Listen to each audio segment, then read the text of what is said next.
Right. Welcome, everyone. My name is Ariel, and I am the founder of Girls in STEAM. And then today I'm also the moderator for the event. I welcome you all coming to this event, and I'm really grateful to see so many faces new and familiar.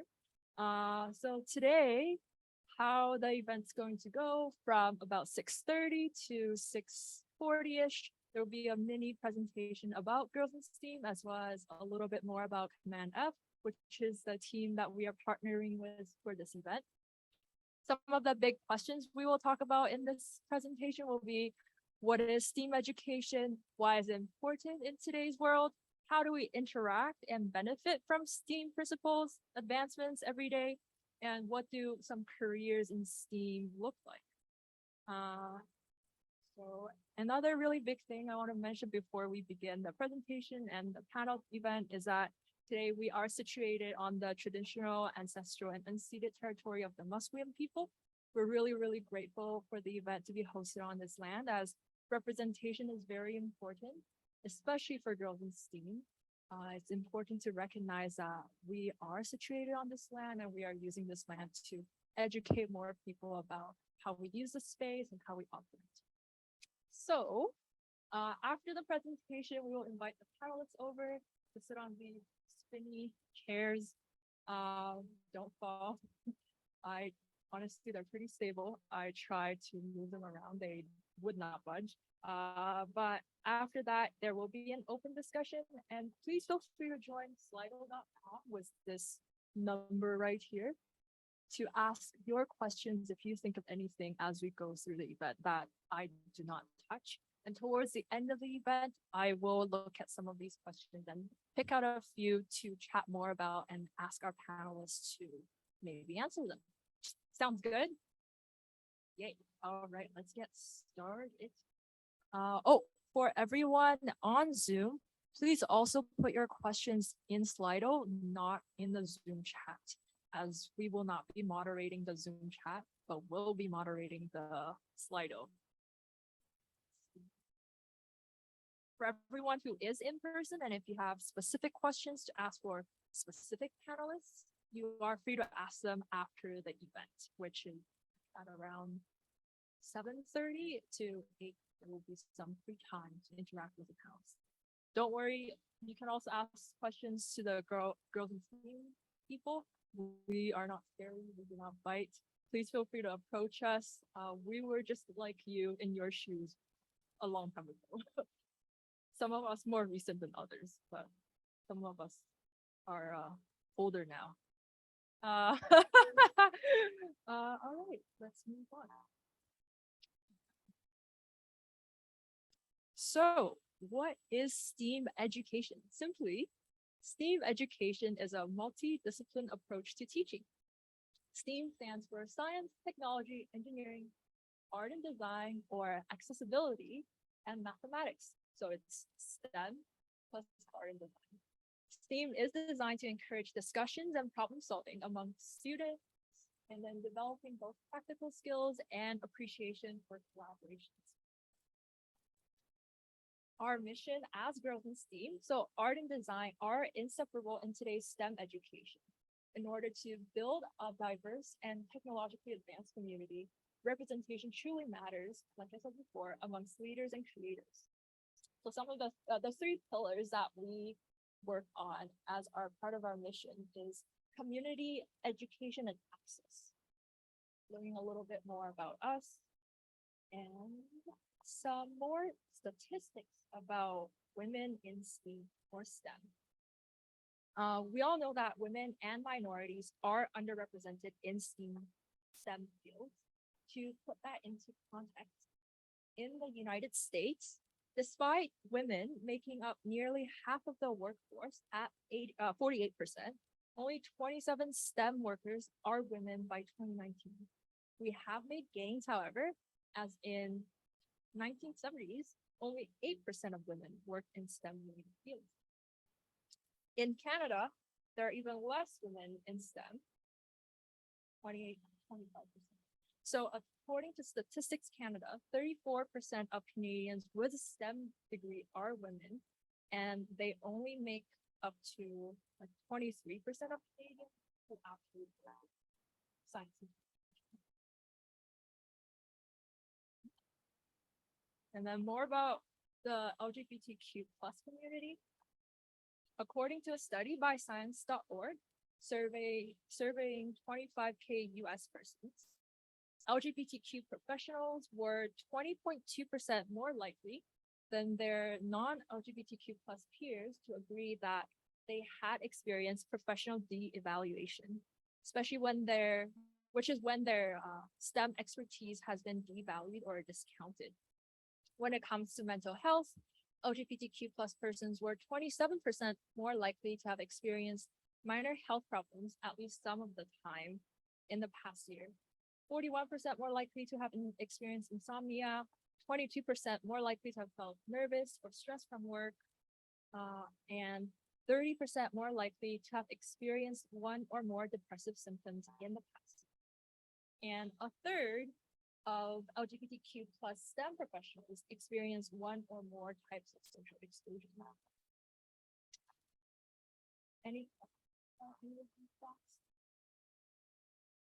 Right, moving on to showcase a little bit about our team. So this is our wonderful team right here. We see about 4 of us here in person, and then 4 of us are on Zoom. 2 of our members of the team are currently in the East Coast, so they're joining us from New York and Philadelphia, respectively. Doreen's joining us from New York, and then Anna's joining us from Philadelphia, and then Andrea's joining us from California. So quite a international team, you could say, and we are looking to grow and expand starting in next year, early next year.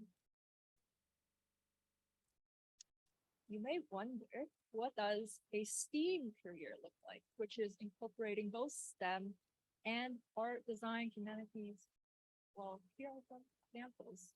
So animator, front-end developer, website app designer, investment banker, UX UI designer, tech journalist, product manager, business analyst, video game designer, urban planner, architect, astrophysicist, microbiologist, and psychologist. So they really could be anything and everything that you can put your mind to, combining tech, art, design, accessibility.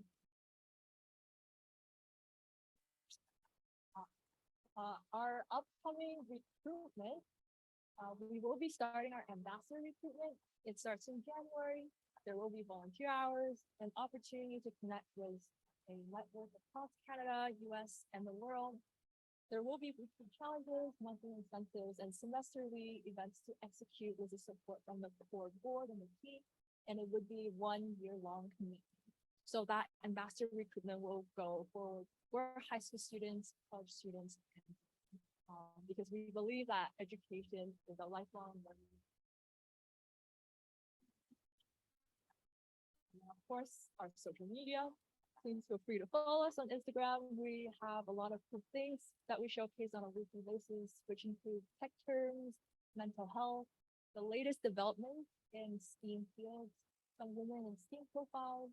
When it was Truth and Reconciliation Day, we had the opportunity to highlight some of the First Nations women that are really cool in STEAM, podcast, books, and resources, and of course, Girls in STEAM events and opportunities. And then more social media. And now I'm gonna pass the mic on to Angela from PANELISTS. We can give her a little hand.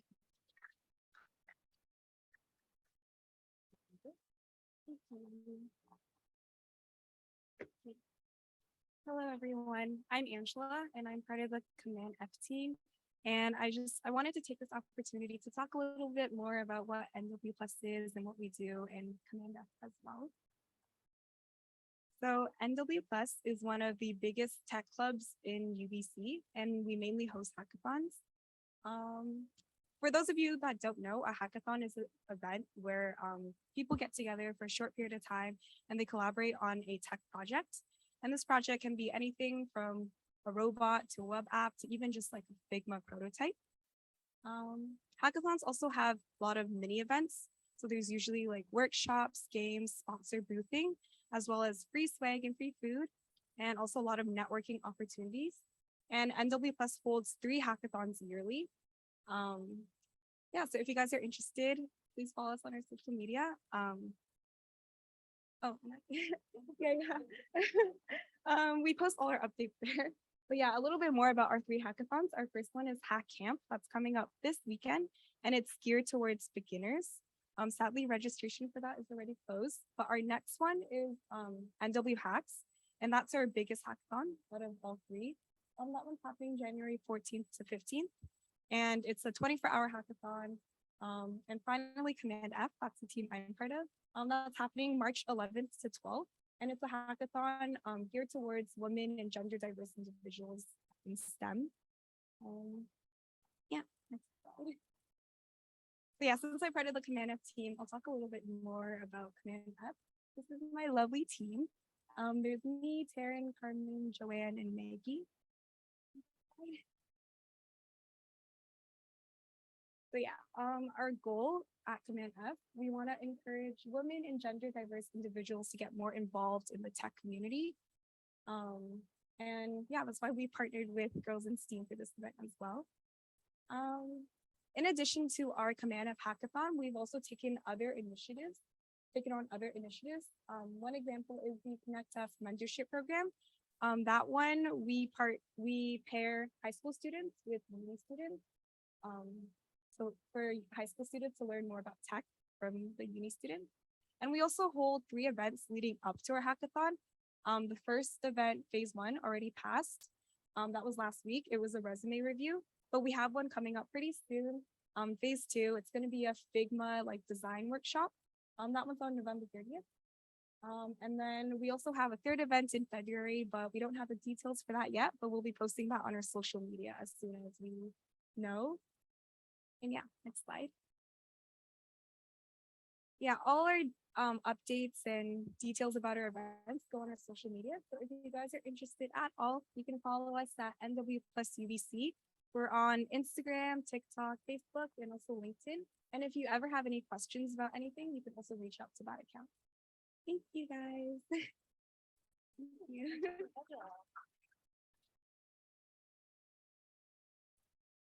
Now we can welcome our panelists to the front. Pick your favorite chair. I do apologize, they're of different height. Like I said before, I could not figure out how to adjust the height of them. I wasn't sure whose phone this was. If this was anyone's phone. Oh, here we go. Thank you.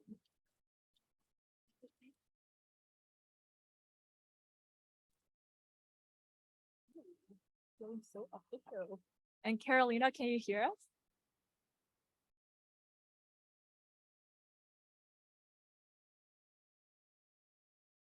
Hold on, just had trouble unmuting myself. Yeah, I can hear you, and I hope you can hear me still as well. Yeah, you sound amazing. Thank you. Thank you. So I guess to begin, we will first do a brief introduction. I'll just pass this mic around to you. I'll make this more of a so it would be your name, what you are doing now, what did you study for undergrad, and also maybe just why you're here today. I guess I will start first, and then Karolina will go to you last, so it's a little easier. So my name is Ariel, like I said before. I just graduated from my master's programs, and my master was in the MPhil in education, with a focus in art, creativity, and education. And my master's dissertation was about how to best support access to design education through hackathons. So I actually was part of the Command F team back in the day when I was a UBC student, and then that's how I got involved with NW Plus as well as hackathons, and that's what inspired me to start this organization. Hello, everyone. Sorry, is it out? Yeah, yeah. Oh, okay. Hello, I'm Priyanka. I study computer engineering with a minor in management science at the University of Waterloo. I'm currently a software engineer at Microsoft and done past internship at startups and bigger companies. And the reason I'm here is, I guess, through university and high school, I've had a lot of the years helping me out, whether it was like resume reviews or just like the in-person mentorship. So it's just a way to give back. So I'm so happy to be here. I'm so excited to see you all and have to answer the questions. Back to follow. Very good. My name is Emma. I'm also a Microsoft, so and I am a product manager or a program manager. It's sort of a very similar thing. I graduated from UBC last year in May with a degree in engineering physics, and started off in integrative engineering and made the transfer. So anyone has questions about that? But I'm here because I stumbled into this career path backwards. I didn't know what a product manager was when I stepped into my first product management internship. And 3 weeks in, my manager sat me down and was like, "Do you even know what we hired you for?" And that was a bit of an ouch, but it was also really inspiring because what I realized is that there was this whole career path that actually was really well suited to me in technology that I didn't even know existed. And I would love to be here and to share a little bit more about what this field of work is like, because maybe I can save some of you some of the time that I spent pursuing career paths that wouldn't have been such a good fit for me. So I'm stoked to be here. So thank you for making the space and excited to meet you all. That's a tough act to follow. Hi, I know it's gonna crash right here. Hi everyone, I am Elise. I graduated from UBC, not in STEM. Well, I guess the A. I graduated with a Bachelor of Arts in studying sociology, and I got my master's in management. I'm now a tech recruiter at a good old Silicon Valley startup. And the reason why I'm here today is because a lot of my job is recruiting software engineers, product designers, product managers, and I see every single day how much of a disparity there is.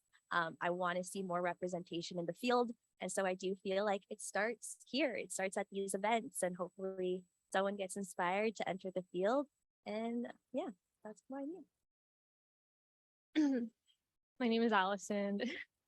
Elise Alice. Yeah, I graduated from UBC in 2020 with a major in microbiology and immunology. Now I'm third year at UBC studying medicine. I came here because I've hosted these events before in high school. I just love talking to people that are aspiring to be in the positions that we are today and helping to mentor people. So, they can really get an understanding what the field really is like and not what you see on paper.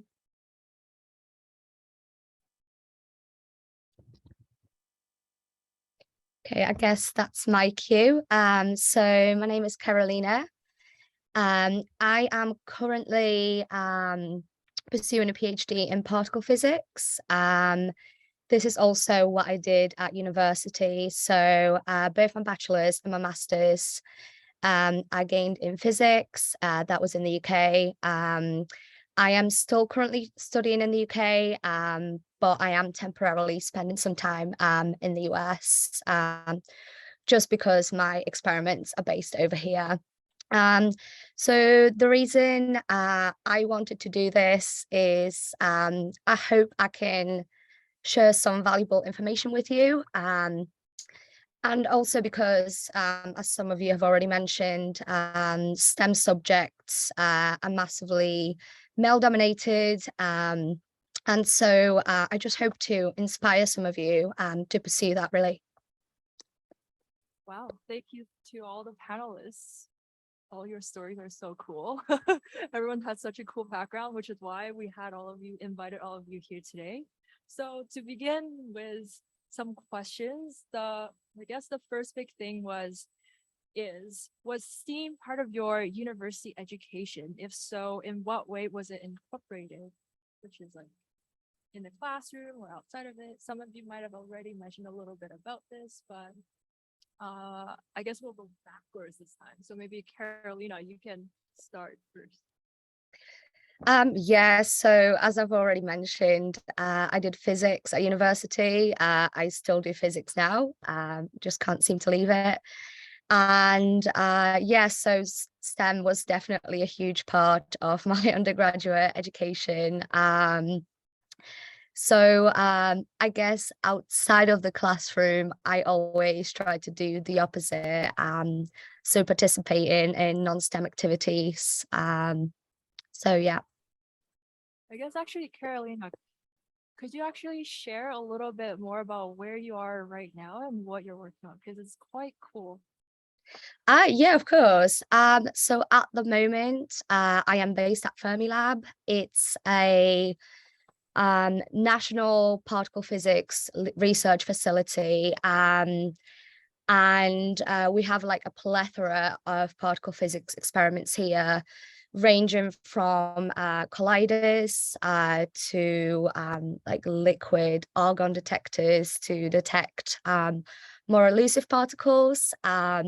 It's a really, I guess, historically significant place, not just for physics, but for the world as well. So I guess a lot of you would have heard of the Large Hadron Collider. So the biggest collider that we have here that is no longer active was before the LHC was built. It was the largest one in the world, and I have the privilege of living around 200 yards away from it. I can see it out of my window. Well, not the actual collider, but the overburden above it. So it's really cool. And it's also, I think, a place of innovation, because while the research I do day to day may not have any direct impact on the world, innovations that come with it really do, many, many years later. So we as physicists come up with these like crazy ideas, because I guess we want to feed our own curiosity and to find out the answers to our questions. We often need technology that does not yet exist. And that's when, people from all around the world, including physicists, engineers, etc., come together and make that technology a reality. So I guess just to give you an example, for example, MRI scans come from Fermilab essentially, because to build that massive collider that I mentioned right at the beginning, we needed super powerful magnets, and at the time we didn't have a clue whether even building one would be possible. Yeah, we made that become reality, and now many years later, these applications are still used in medical fields. So I think it's really, really amazing. Really cool. That's really, really cool. I did not study physics in post-secondary, so just hearing about this makes my mind go blows my mind, literally, quite literally. I think if I go near it, probably will blow my mind. But anyways, here's Priyanka. Yeah, I guess I went to a very STEM focused major, which is computer engineering. So it's always surrounded with computers, electrical concepts, and embedded concepts. So could have been fortunate to be in that field. And hopefully you guys are convinced enough after this panel to consider careers in STEAM. I guess also just taking part in extracurricular activities, helping campus. There are a lot of competitions that happen within universities. For example, there's the Hyperloop competition, which is I think organized by SpaceX. So Elon Musk is in charge of it, and then every university has a team that is competing every year. So I was a part of that, and it was really cool to, I guess, being in an industrial setting, even in school. So highly would encourage you all to advantage of all of that in university or even high school. I think there are a lot of things here to reflect this too. So definitely consider that. Question was, how did STEAM relate to our yes. Okay. I had a very STEAM filled undergraduate career. I started off in engineering at UBC thinking I wanted to become a doctor afterwards, and that didn't end up happening. But the goal, I think, was the same. I wanted to help people, and so I'm currently a product manager in, I guess this is the next question, in the education space at Microsoft. So I'm inventing things for students and for teachers and trying to make their lives better. So similar end, but in terms of STEAM, I started off just basic standard engineering, general first year, and then I had summer work terms and co-ops in biomedical engineering research, neuroscience engineering, pediatric biomechanics, to like kids and their bones, how those move. And then I changed over to an early stage prototyping consultancy. So very like people come in with napkin sketches of their crazy ideas and lots of money. And this company's job was to take those ideas and make them real things, real prototypes that then the companies could take forward and get funding for and keep working with. And that was really exciting because I got to see these like entrepreneurs bring their ideas into reality, and I got to help with that. And that was very electrical engineering, mechanical engineering, a little bit of software, and then engineering physics as a degree. Like physics is the S in STEM, very science. Should I bring this closer? Someone trying to get my attention. Oh, my bad. Sorry. No, thank you. I appreciate that. I was almost off on a tangent. If this happened, please stop me. Math, I took a lot of math courses, and on the art side of things, it was a toss-up for me in high school whether I wanted to go to fine art school and become a painter or go to engineering school and become an engineering student graduate eventually. And so the art played a really frequent role throughout my degree, through extracurriculars. Vancouver has this incredible organization called the Eat Art Foundation, which builds like giant robots and then ships them off to festivals all over the world and does big exhibitions in town. I don't know if you've ever been to the Lumiere Festival, but yeah, my friends and I made a 6-meter wide mechatronic butterfly that flaps and flows and does cool stuff. And so the art played a big role in my undergrad as well. So try to mix it up as much as you can. I think the richness that I felt in undergrad came from exploring all the different disciplines within STEAM and figuring out which combination of them best for me. So I did not have a traditional STEM education in university. I think I was more so anchored in the A of STEAM, studying sociology. But I think what that shows is that you can still be in the STEM field even without a traditional STEM education, which actually serves as a huge advantage because you give a unique perspective to the workplace. There's diverse ways of thinking, which is really nice. But yeah, with my extracurriculars, it was getting involved with the Arts Undergraduate Society and a sorority. So quite different from everyone else's. But yeah, I'm more so the A in STEAM. I think I had quite a traditional route. Well, my major was in life sciences, microbiology. And then my current path is medicine. So I did become a doctor, I guess. Sorry? Yeah, well, I do wish I took more arts courses, actually. My favorite courses in undergrad were actually anthropology and like psychology. Well, psychology is a science, but it's also an art too. I think my extracurriculars are also pretty traditional. I did like a lot of lab work, research, although to be honest, I did not enjoy just making sure my poor PI isn't here.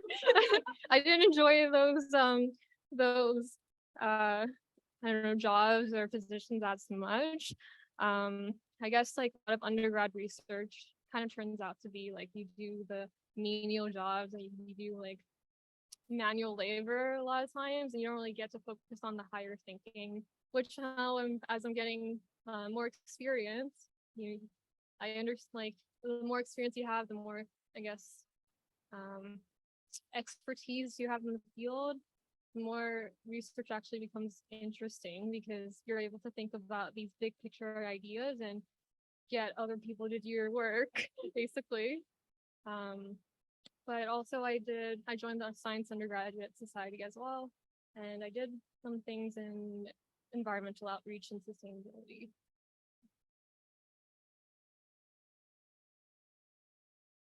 I guess everyone touched on this a little bit about extracurriculars. So my next question is, this will be an open question because maybe you have more to add. Was there any type of course or extracurricular activities you did in college related or not related to STEAM that you really recommend to the individuals here who are looking to get into extracurricular activities in college? If you want to raise your hand. It was actually something Emma and I were talking about earlier before the session, but just the importance of co-ops or internships. I think what they teach you is what you like and don't like about a career. You may think that there's something that you're interested. For example, I thought I wanted to be a lawyer, and then I volunteered at a pro bono law firm, and I thought, hell no, like there's no way I'm going to be a lawyer. So just putting yourself in those scenarios, it does teach you a lot, and you're a lot better equipped coming out of university with a better understanding of what you're passionate about and maybe what you're not so passionate about. Yeah, learning what you don't like and don't want to do is arguably just as important or more important than learning what you do want to do. And that is the biggest piece of career advice that I got that I wish that I got earlier. If you think about someone who's crafting a sculpture, they're thinking about the negative space and the art comes out with what's left. And for me, with my career, I think that the most valuable things that I took from co-ops, from extracurriculars, from anything else, were the things that helped me shape the negative space around what I wanted my career to be. And then ideally what's left after you've decided what you really don't want to do, and this is allowed to change, is I had this open field that I hadn't fully defined, but I knew that I wasn't going to hate it. And I knew that a lot of the key things that drained energy from me, whether it's in work or the tasks I was doing, or even the type of team that I was on, were things I was ruling out. And so I'm reassured hearing that research when you are starting out is quite menial and a little repetitive, because I definitely decided after my 2 research terms that I did not want to become a researcher. The pace wasn't for me.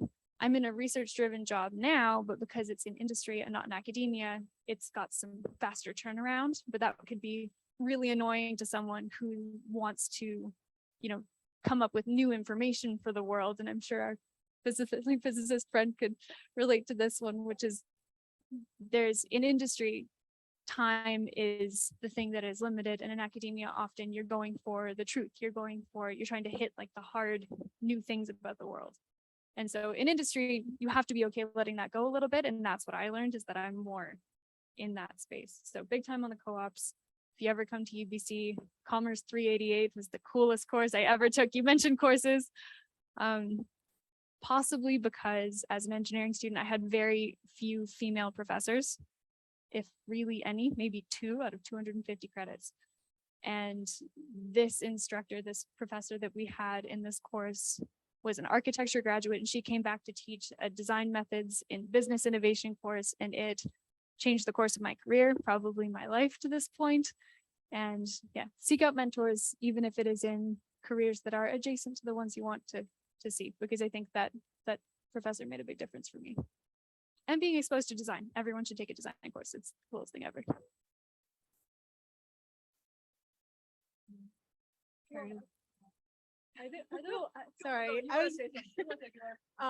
I did a lot of very industry focused extracurriculars and projects and teams on campus. But I wish I did more I guess non-traditional things, like for example, like clubs. I did craft for charity for a bit, and that was really cool. Just going to markets and selling things that we created on campus, or even like varsity sports. I think that was really cool. I really missed out on that. So definitely take part in those if you have the chance. Yeah, I guess like the conclusion is diversify your experiences when you're in your undergrad. Don't just pigeonhole yourself into the experiences that will help you with your careers, or you think will help you with your career careers. Because at the end of the day, a lot of other things might actually help you more than you think. And then you might learn something new out of that experience. Yeah. Unless your goal is to get into medical school, in which case, yeah, you could probably switch that. That's not true. Just because I took a traditional route doesn't mean everyone in my classmates took a traditional route. There's actually like a whole section on the UBC Med app that's for diversity of experiences. And I think it makes your application stand out way more if you are from like different backgrounds. And I have friends who, like, I have a friend who was an engineer, and I have a friend who was a nurse, but that never mind, close enough. But I think they really, well, at least UBC really values very, very diverse experiences, and because everyone's going to have research and whatever. I think what made me stand out wasn't because of that. It was because of, I had like a lot of experiences in sustainability, environmental things like that. I really appreciate you adding that. Thank you for proving me wrong. And then Karolina, I guess, is there anything you would like to add? Actually, yeah, I don't think anyone has mentioned this already. I think one of the most valuable extracurriculars that I've gotten involved in during university, that I got involved in quite late. It was like my second to last year, and I so wish I got involved in this a little bit earlier, was outreach. So that involved, going out to schools, helping out with programs where people that are younger than you, I mean, I've worked with kids aging from age of like 6 to 16. You just really try to explain to them what it is that you're doing, to inspire, like passion in those subjects, and to encourage them to pursue STEAM related fields, not just physics, of course. And the reason why I think it's super valuable is encourages you to think creatively and to communicate ideas in a creative manner.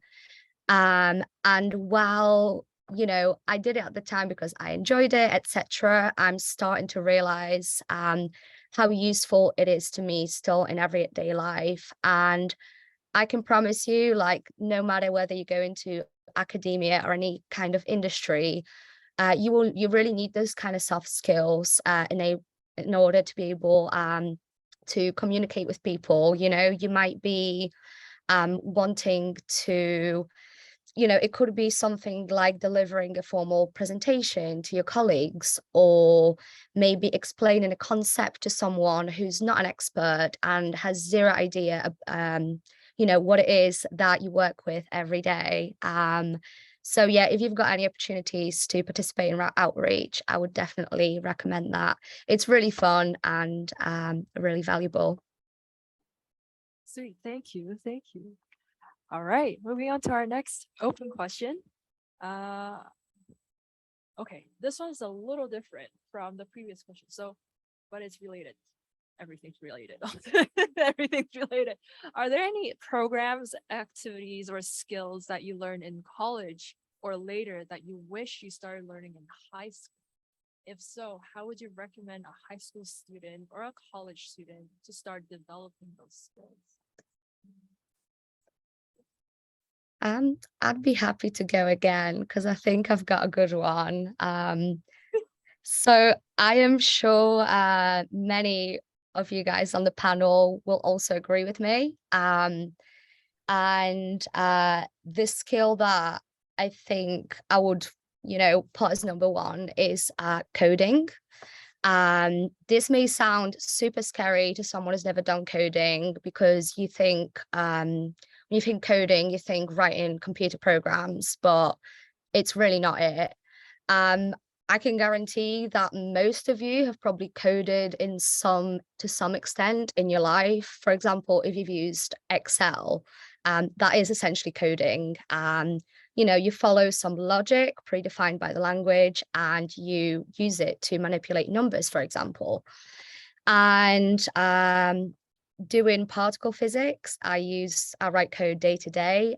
We use coding to manipulate machinery from the comfort of our desks. We write simulations. We use algorithms to reject meaningless data and use the meaningful leftovers to learn something new about the world. And the reason why I'm saying it is, working in particle physics has made me realize just how many things you can do with coding. And so, yeah, I know many people who, were my colleagues during my undergrad, and they've gone to do a variety of things. And it's not just academia, it's not just physics research, it's not just science research, pretty much any industry. I know people who have gone on to use algorithms to look at scans of patients to see if cancerous cells can be detected very early on. And we're talking about, you know, signatures that cannot be picked up with our eyes. I know people working in banks, analyzing data. I even have a friend who straight out of her bachelor's degree went to work in a government role where she uses coding every day. And so it's super useful. And I believe like less than 1% of people in the world can code, which is what makes this skill so desirable. So if you've got any opportunities to learn, I would definitely recommend it. It's super easy to do it online. There are many free resources. There should be things, if you Google things like summer schools, you should be able to find things like that. There may even be things like extracurricular activities at your school. If there aren't, just talk to your teachers. The chances are they've done something coding related at some point in their life. And yeah, it's really fun. And yeah, also if you would struggle to find resources, I would be happy for people to contact me and I can try point you in the right direction. Thank you. Any other? +1 to everything she just said. I didn't know how magical coding was until like my second year of school, and I don't know if you're all too young to have grown up with the Harry Potter books or not, but I think what really inspired me was when my first software professor said coding is like waving a magic wand. You just need to know the right incantation. You just need to know the right words, the right spell book, whatever it is, and you can make something from nothing. You can dream something up in your head and defy the laws of physics in the Unity world that you're building your video game in. It can be animation, it can be art, it can be science. Like there's some real magic in software that is way more creative, way more tactile than you would ever think that it would be on first glance. I'm sure other people who've learned to code in the room might agree. There's something kind of that lets you live out your Harry Potter nerdy fantasies in your job every day, and that's really cool. And so the something from nothing aspect of software, I just wish that I discovered that magic earlier and seen coding's potential as a creative tool and as a useful, make the world a better place. So we all probably don't think that I know how to code and I don't know how to code. However, I actually took a coding course just to learn like the basic fundamentals of coding because it's become so dominant in the world today. It's made me a way better recruiter because I can speak the language of software engineers. So there's so many different ways to apply coding, even if you're not going to be a straight up developer or engineer. But to add another skill to the mix, something that I would really recommend learning how to do, like starting now, is public speaking. I think this is a skill that helps you so much, whether it's a job interview or you're presenting to your team or your company. It's definitely a skill that's hard to learn. It can be extremely nerve-wracking, but something that I face as a woman in tech is sometimes I show up to meetings, it's literally just men. I'm looking for someone that looks like me and I don't necessarily have that. So for my confidence, it kind of knocks it. I feel extremely isolated. I feel alone. And I notice that people will talk over me or not take my ideas seriously. But having the ability to public speak and command a presence really helps me show up in those meetings. And you know what? There might not be anyone that looks like me, but I'm going to make sure that there will be someone in the future. And you're going to take me seriously because I can command a presence. So find opportunities to develop a public speaking skill. I just kept throwing myself in situations where I'd have to, and then eventually it just becomes a little less nerve-wracking every single time. I will talk about something I wish I did earlier. An opportunity that was recommended to me was in BC, I think there's a crisis helpline center you can volunteer for. I think just like having that experience or having that knowledge of how to talk to people when they're like the lowest stages of life would have been very helpful for my current role, where like every day I have to talk to like, 50 to 100 patients even. sometimes, you know, like right now I'm just learning how to talk to people because for the past 2 years I haven't. So it's definitely a useful skill to build your communication skills, and they always say empathy skills, but you don't really know how to empathize with people unless you know continuously talk to people.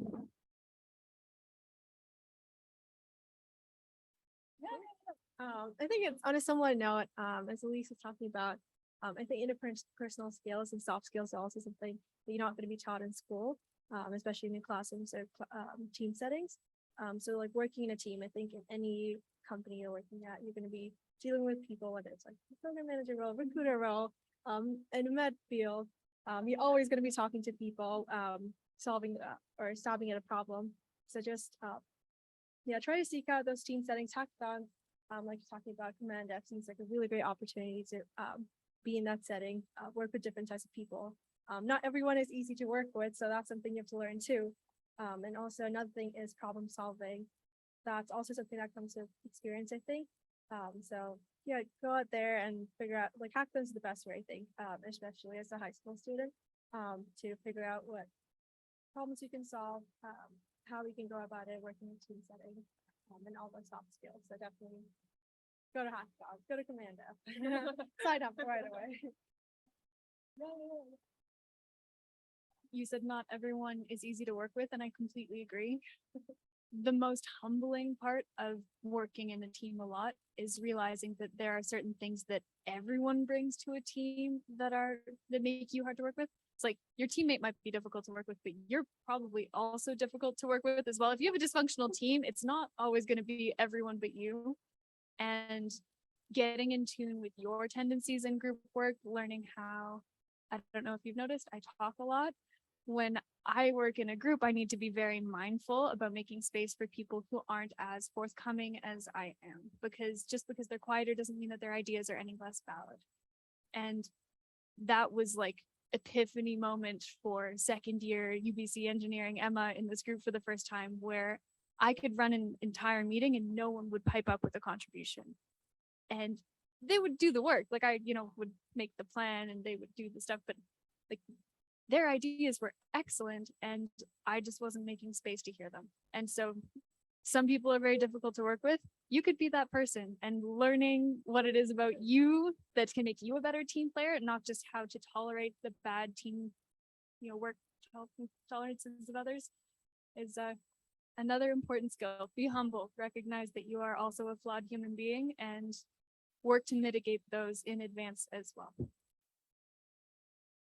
All of these are such good suggestions. I think I also wanted to add on, I think Emma also talked about this earlier, which is design. I wish I learned more about design when I was in high school, because I don't think I really learned at all anything about what design really is until this past year. Really, like design, making sure spaces, design as a design thinking, making sure that spaces are accessible, projects are accessible, things that people are included when they use your product or use your space, or for example, something like this, like an event like this.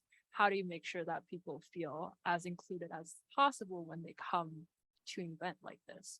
So having that design thinking in mind and going through educating yourself about what design is and how to make spaces accessible to people and user friendly to people, all of that are things that I feel high school doesn't really teach us all that much. And they also don't really combine design with tech or with soft skills. So I really wish that I learned a little bit more about it through high school. And then I think as for how we can do that nowadays is really seeking external resources online or events like this, I think is very helpful to learn a little bit more about what design is and what are some other things in STEM that could utilize to bring everything together. So design for myself. And then now moving on to the next question. This one's more job specific. How did you get into your current role or field of study and why? I guess if you already talked about it, feel free to talk more about it, or if you feel like there's something else that you wanted to add that you didn't speak on before. we can jump in. Anyone take the mic.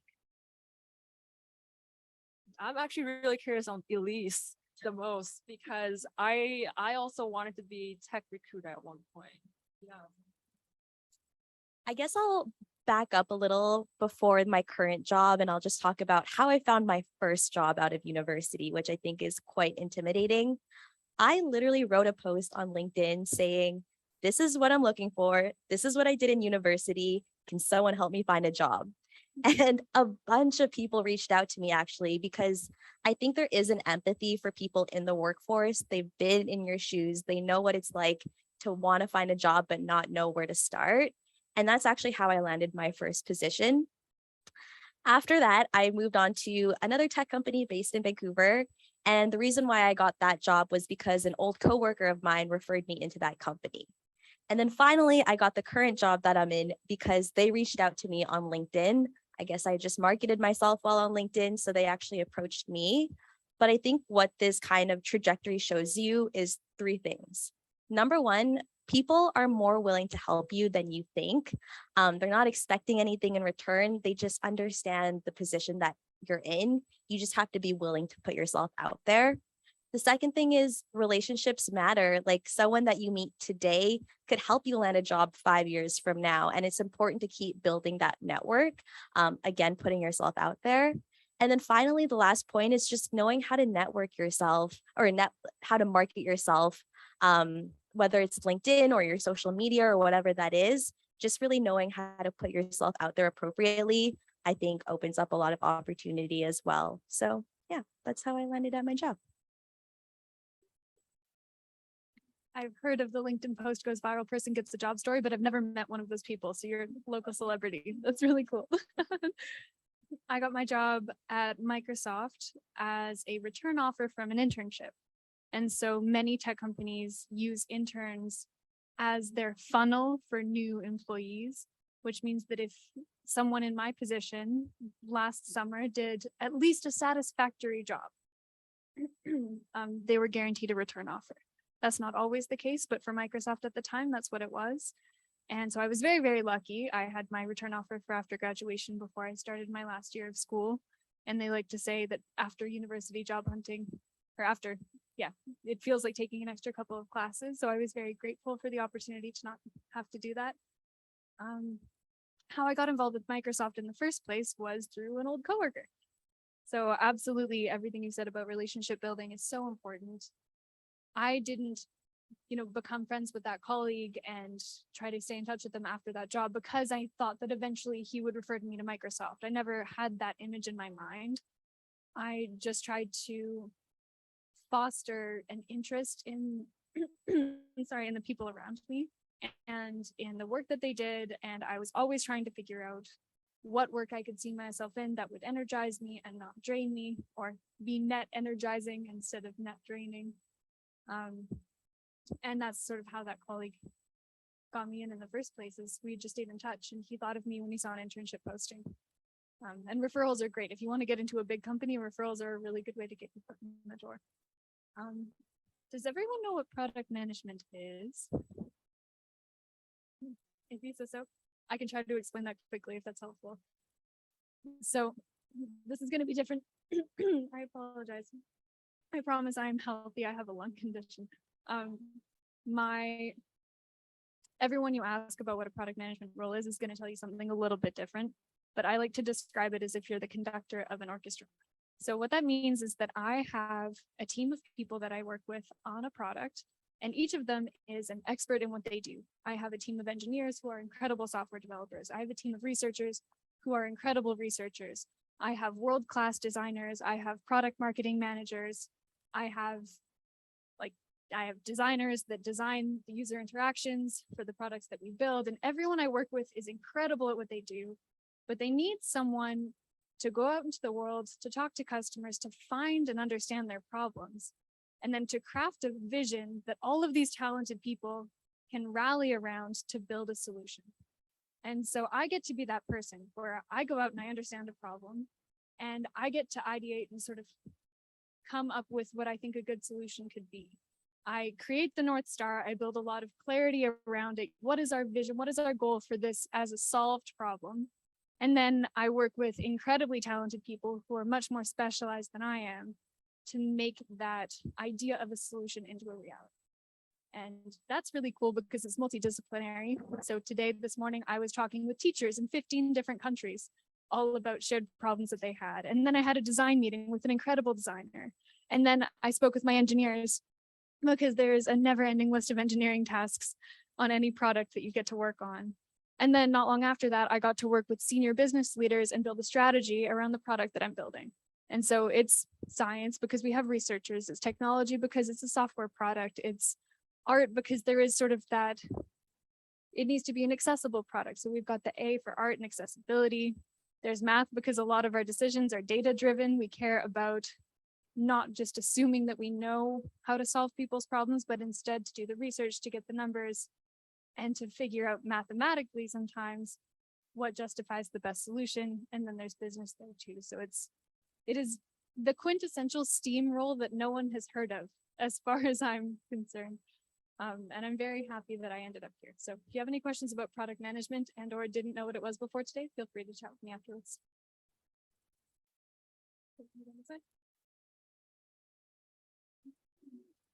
Sure. I think there is still a big barrier in entering medicine. And like, you know, faculty always acknowledges it. They always say they're doing something about it, but unfortunately, like it does exist. Like I think, you know, like the biggest predictor in whether you go into medicine is if you have a parent or a relative that is a doctor, right? Because to get into UBC Med, at least there's 3 components. There's 1, your grades, 2, your extracurriculars, and 3, the MCAT, which is standardized testing. So really most like 2/3 is a grade.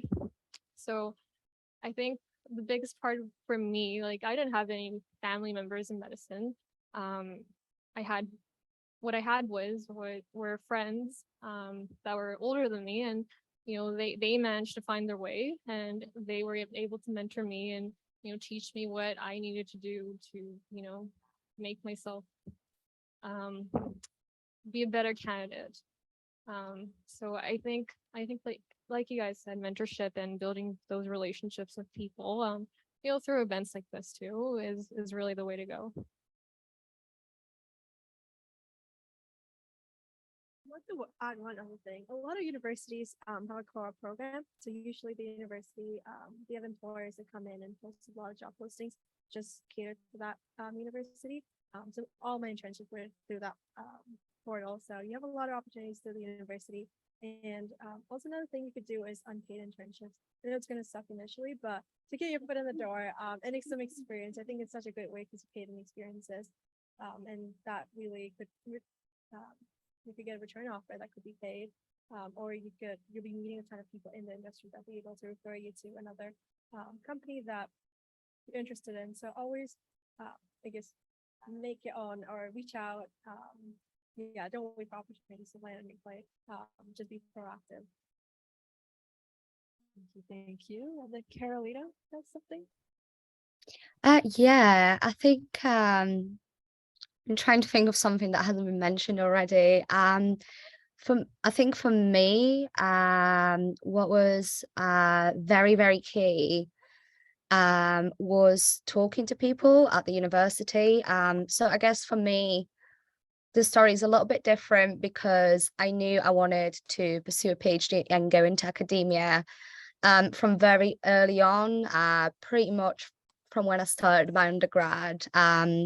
Just because physics is something I've always been passionate about, and I thought, you know, why not aim for this? And so like a couple of you have already mentioned, an important part of that was obviously doing internships and placements, because that's how you find out what you like and what you don't like. And so I did a few placements that were academia related, where essentially you do a mini research project and that only reassured me that yes, I do love this. This is what I want to do.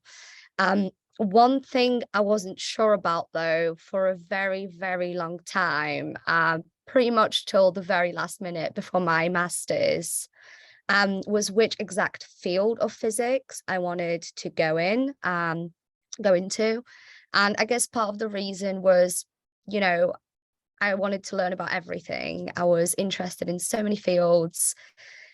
And so the best thing you can do then is just genuinely talk to people. It's really important to reach out to the people around you, be it your academic advisor, your lecturers, your professors. If there's a university career service, reach out to them, because then you can really just sit down with people and have an honest conversation about their journey and how they got to be where they are right now. And that sort of gives you a perspective. You can compare and contrast, and yeah, then decide what the best route for you could be as well. So yeah, I guess reach out to people. Thank you. Thank you. Ooh, so we are at 7:30 or 7:31 now. So I'll finish off with one last question. This is a fun question. If your college age self could see you now, what would surprise her the most? Likewise, in 10 years, what do you hope to achieve that your current self would be surprised by? Or maybe you're not surprised at all. If anyone wants to jump in. Oh, we can go down the line. We'll go down the line. Sure. I think in my head, in high school, I just imagined life after university, just be 9 to 5, and come back, do your chores. But I think it's important to realize that life is just more than just your job. There's so many things you can look forward to. So don't just think like getting a great job is like your end goal. There's so many different experiences you can immerse yourselves in. Yeah, but I wish I knew that before, and I wish I did a lot of extracurriculars that not engineering related in university, and not like stressing myself out in the library, because grades do matter, but once you're in the industry, it's experiences that matter a lot more. I don't even think anyone asked me to transfer after I graduated. I kid you not, even Max didn't even ask me mine. Yeah, so it literally does not matter once you get yourself into university and have a good job lined up. So yeah, that's why. This is good. This sort of comes up with like, choose your own definition of success. Don't let the world or your parents, sorry, parents in the room, like don't let other people prescribe success to you, because everyone's happiness looks different.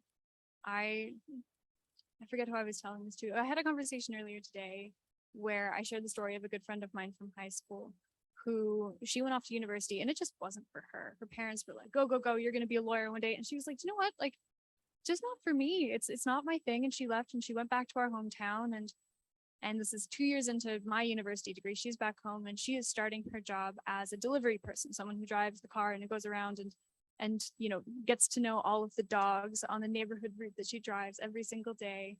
It's a union job. She knows what she'll be paid. She can plan her vacations years and years in advance. And here I am telling her about how tumultuous my engineering degree is, how I'm on the grind all the time and I'm working towards this big, you know, tech job or whatever it was. And we had this moment where it was like, you know, I was working towards what I was aspiring for. And I think that the role that I'm in right now is certainly a role that I enjoy, that I'm really glad to be in. And the role that she's in still is this role as a delivery person. And she's so happy. And so everyone's definition of success is different. And don't assume that people are judging you because you're chasing your own version of happy, right? Don't, you know, judge the success of other people, you know, against your own metric. Everyone's kind of got their own thing. So I wish with my high school self was able to start working earlier on detaching herself from the pressures that come with being told you need to be a certain way. 4 questions to guide you on this. Like, try to find something in life that you're good at, or that you can learn to be good at, that you'll get rewarded for, that will be rewarding, that will make the world a little bit of a better place, and that you like.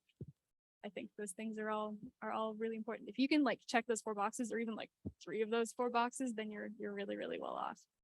So 10 years from now, I would like to look back at me right now and see that I had done that I'd continued to chase work that I found rewarding on all of those different axes. And in the specific realm of things like education technology, I'd like to look back and say I made a real difference for the students and the teachers that I'm building accessible learning technology for. That's a short-term goal that I'd love to reflect on in the long term. That was beautiful, like truly beautiful. I think high school me would be shocked where I am now today. I think a big lesson I've learned is that we tend to think that our lives are going to be very linear. So I thought I was going to be a lawyer. So I was going to go to UBC, study political science, intern at these law firms, go to law school, become a lawyer. But that is not what life is. It is ups, downs, left, right. It's just a whole jumbled mess. But that's also what makes it so exciting. There's just so much to play around with and explore and really hammer down like what you love and don't love.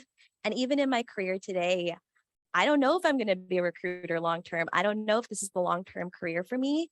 But with a mindset shift of, the world is my oyster, let's try a little bit of everything. I've got to work on really cool projects that I would have never imagined.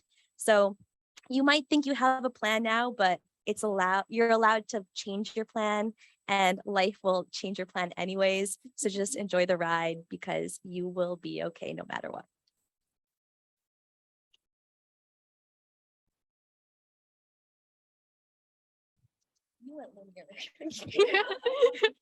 Yeah, I don't know what to say to that. You know what? I wrote in my grade 6 diary that I was going to be a family doctor, and that's what I'm pursuing. But the thing is that I think I went into it for not the right reasons. Like, I think especially in high school, it's hard to know what medicine really is. I think like I just started learning like 3 years in because like the first 2 years are like study out of the textbook. You go to class, you go to lectures. Last two, like my 3rd year right now and 4th year, you're actually in the hospitals, you're doing work, you're meeting people, and it's not all that people think it is. Like there's a lot of downs, and on most days it's mostly downs. But I think overall, like I have to constantly remind myself, like, why am I here? Like, what is it that I'm even working towards? Because it's so easy to lose that. But I think a good part of medicine is that you don't have to practice it. You can do a lot of other things outside of medicine, like consulting, and a lot of people do education, or even, my friend told me she's going to quit after 10 years and start a cafe, so it's just, I think it's overall a big picture. It's just a part of the journey, like you said, and there's something for everyone. But I think for me, what I find rewarding is the people who are thankful and are grateful that we managed to solve their one big problem that they've had for years. Like we, say I replaced a hip, well, not me, but we replaced a hip. And that person, afterwards they're going to be able to walk, very well. So it's those moments like that you have to keep in mind. Okay, yeah, I guess it's getting kind of quite late, so I'll try to keep it short but sweet. So I guess for me, it's something that I don't often think about, just because I feel like it's so easy to like get lost in everyday life. I think high school me would be just very proud of where I am right now. I guess unlike some of you, I guess career path has been sort of linear because I knew I wanted to do, and that's exactly what I went to do. But that doesn't mean, I didn't face any challenges along the way. So, if your journey will be similar to mine, what I will say, you've got to just keep believing in yourself and keep going. In terms of what will be happening in 10 years, obviously I quite like what I do, and I feel like I'd like to keep doing it. However, I don't necessarily like to set specific goals for myself, and I try to avoid that throughout my life as much as possible. Just because I don't know, I kind of like going with the flow, and seeing how I feel. Um, I guess what I also wanted to say is I don't quite like the phrasing, what your future self would be surprised by, because I think by thinking that way, you are assuming that this is something you're not capable of. So I guess I hope in 10 years, my future me won't be surprised by where I am right now. So yeah, as I said, I think I'd like to be where I am right now. I'd like to carry on doing research, but where it will be and in what capacity, I guess time will tell. So yeah, I think what I'm trying to say is it's important. Well, it's nice to have like dreams and goals in mind. It's also important to be a little bit laid back and just see where the life takes you. Yeah, as some of you mentioned, you might find out along the way that you don't enjoy doing something, and it's completely okay to just take a step back and try something else. Thank you so much. And then, yeah, thank you so much to all of our panelists. Could we give them all a big round of applause? And thank you to Karolina from connecting with us from Chicago. It is quite late. I've just checked Slido right now, and we actually answered a lot of the top questions. So if there are any specific questions, anyone in the crowd or anyone on Zoom right now is interested in asking, we will be passing along our panelists' LinkedIn infos to everyone so that you can contact them directly to ask your more specific questions. And then the last thing is, thank you to everyone who has connected with us online. I was wondering if everyone in the room is okay with you if we take a group photo. Yeah, okay, come on along and come to us. And then Karolina, we will hold, yeah, we will stand in front of the screen so we can take a photo with you. Yeah, let's all come over here if it's okay with all of you.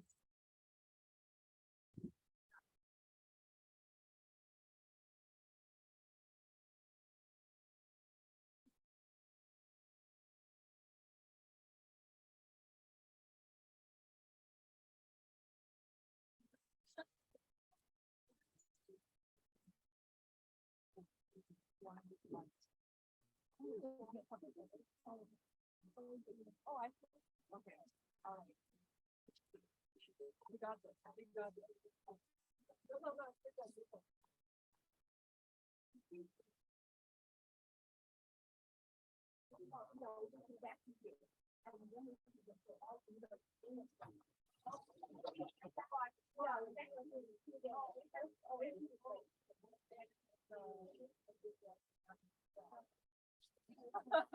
That makes sense. Right? Yeah. No, we're all. Yeah.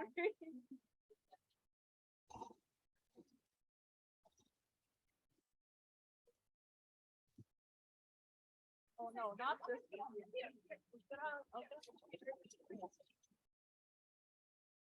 It's Carolina in there. How do we wait? Allison, maybe Allison.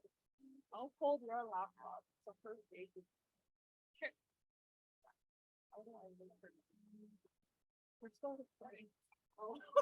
So we're going to end the recording now.